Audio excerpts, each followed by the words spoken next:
Keadilan tak akan tercapai jika pajak dianggap beban, hukum tak berpihak, dan Pancasila hanya sekedar simbol tanpa tindakan nyata.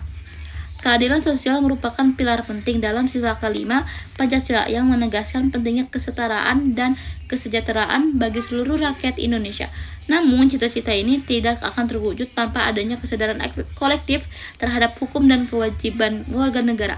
Ada 5 poin, yaitu 1. Pancasila sebagai landasan moral keadilan sosial. Sila kelima keadilan sosial bagi seluruh rakyat Indonesia menekankan bahwa setiap kebijakan termasuk sistem perpajakan harus diarahkan untuk mengurangi ketimpangan dan menciptakan kesejahteraan yang merata. Lalu yang kedua, kesadaran hukum sebagai cerminan nilai Pancasila. Masyarakat yang memahami dan menghormati hukum berarti telah menginternalisasi nilai-nilai Pancasila. Ketika hukum ditegakkan secara adil dan tidak pandang bulu, lalu masyarakat akan lebih percaya pada sistem dan ikut serta dalam menegakkannya. Yang ketiga, pajak sebagai instrumen pemerataan dan perwujudan keadilan sosial. Pajak bukan sekedar kewajiban administratif, melainkan bentuk gotong royong modern.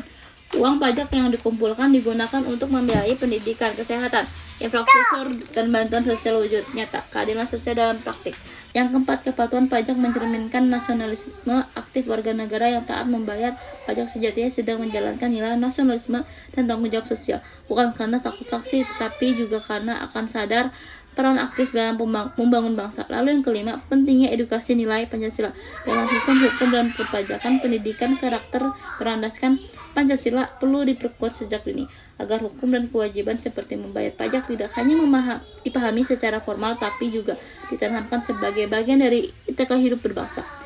Perwujudan rasa keadilan sosial tidak dapat dipisahkan dari kesadaran hukum dan kepatuhan yang membayar pajak. Nilai-nilai Pancasila bukan hanya harus dihafal tetapi juga harus menjadi napas dalam setiap tindakan warga negara. Ketika setiap individu sadar akan kewajiban hukumnya dan melihat pajak sebagai bentuk tanggung jawab sosial, maka keadilan sosial bukan lagi mimpi melainkan realitas yang tumbuh bersama.